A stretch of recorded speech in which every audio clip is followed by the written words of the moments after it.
Performance reviews. Just hearing those words might make you think of a nervous employee or an awkward silence between conversation, and of course managers trying to sugarcoat the bad news or sandwich an awkward compliment. But what if I told you that they don't have to be that way? When done effectively, performance reviews can actually be an opportunity for motivation, for alignment, for growth. My name's Chika, and at ProProp's Performance Academy, we've helped over 100 companies implement effective performance review processes. And so in this video, I'm going to share the key insights, the inside road, if you will, that we've gained from all of that experience. Over the next few minutes, what we're actually going to learn is a couple of things. So lean on in. Here's what we're going to learn. How to give that feedback that actually helps somebody. How to balance the praise, the acknowledgement with areas for growth. And of course, we're then going to lean in on why is it the performance reviews should be a two-way conversation. And when we wrap that up, we're going to talk through this idea of how do we create a clear and actionable plan for the improvement of the person on the other side of the table.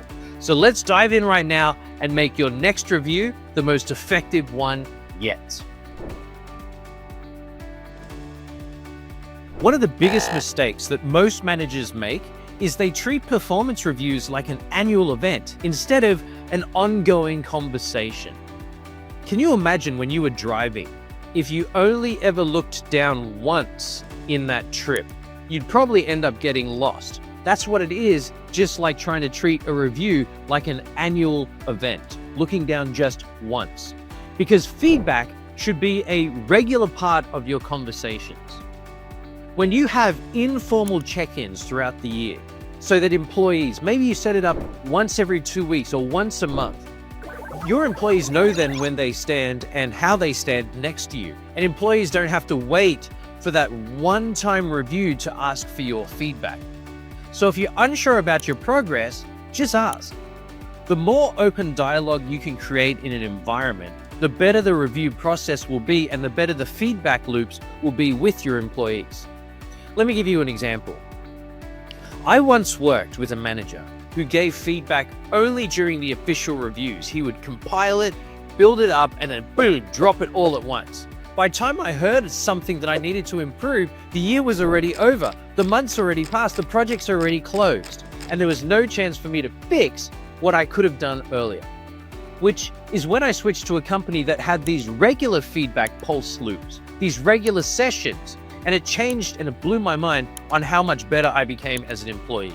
Instead of dreading that once-a-year annual review where we were talking about everything, I knew in every conversation there was an opportunity for me to grow. Now, you and I can probably agree that vague feedback helps absolutely no one.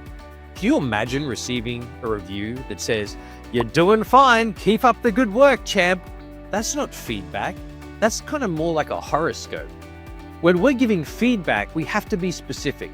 So instead of saying, "You need to communicate better," what if you tried something specific like, "Your presentation was awesome and your skills have improved, but let's go ahead next time and focus on making those ideas more concise in the meetings."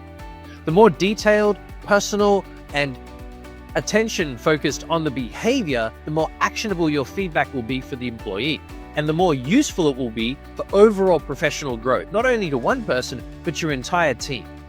For example, let's say that you had an employee called Sarah who submits great reports, but they're always just a little late. Instead of saying you need to improve your time management, which is very vague and broad, a better approach may be, "Hi Sarah, how's it going? So your reports are so thorough and so insightful, but they're often delayed because they're not delivered on time. So Sarah, can we go ahead and work on setting deadlines earlier so that we can ensure your timely delivery and we can have that exceptional report?" That way, Sarah now knows exactly what's expected from you and, of course, how she can improve. Yo, quick timeout. If this video is helping you avoid turning your next review into that vague compliment sandwich, give us a like. And hey, share it with one of those folks in your circles that, or maybe a manager that you know who thinks, "Hey, you're just doing fine," is a solid strategy. You know the one. Now, performance reviews, they shouldn't all be praise, praise, praise, or opportunity, opportunity, opportunity for criticism, right? Too much criticism kills the motivation, and too much praise without that construction feedback does not help anyone improve, does not help your team grow.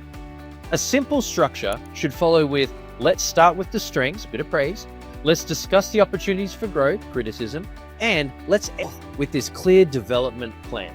When we recognize achievements right here, we build that confidence. And when we address that area for growth, it actually sets the expectations. And of course, ending with a development plan and action steps gives clear directions on how we can move forward towards your growth. Think, a designer, right, who has an amazing creativity but struggles with the deadlines. Instead of only focusing on missing the deadlines or highlighting all of their strengths, we could say something like this. Your design work is always unique and it's totally high quality. If we can work on managing the project deadlines, it would totally make this entire process better and help you succeed. I want to help you become even stronger. Now, this way, the employee feels valued for their talents, but at the same time understands the growth that they need to improve. A great performance review isn't just about the manager talking. It's actually a two-way dialogue or conversation. Employees should actually have the chance to share their insights, their self-evaluation, and of course, ask questions of their manager. Because we want to discuss the goals and the movement forward. One simple question that can change the tone of an entire review could be, so how do you feel about your progress this year? Because this encourages the employee to look inward and share the perspective that makes the conversation more meaningful, and of course, helps both sides begin that conversation to align on the next steps. I remember a project manager I once worked with, and he was struggling with this idea of team communication. And instead of just pointing out the issue, his manager actually asked, so what challenges do you think that you're facing right now, especially when it comes to managing your team? And this blew everything open. It opened up this discussion whereby the manager realized that the issue wasn't actually about communication, which would have been the initial criticism pointed out. It was actually a misclarity or misalignment on the role and the role assignment. So by making the review a dialogue, they actually pull back some layers on the actual problem and they work together with the individual to find a solution. A performance review without action is like, well, I guess like a roadmap with no destination. By the end of any meeting, especially when it comes to performance reviews, every employee should know exactly what's expected of them and what is going to happen next. So as we continue to set clear milestones for our employees, whether it's improving that skill, completing a project, or taking on a brand new responsibility, we have to follow it up. Follow up with regular follow-ups, ensuring that there's progress made rather than we just waiting for the next cycle or check-in or review. Let's have a look at an example. Suppose that you have a sales executive and the executive needs to improve their closing rates. Instead of just turning to that executive and saying, hey, you got to try to close more deals, what if you set specific targets?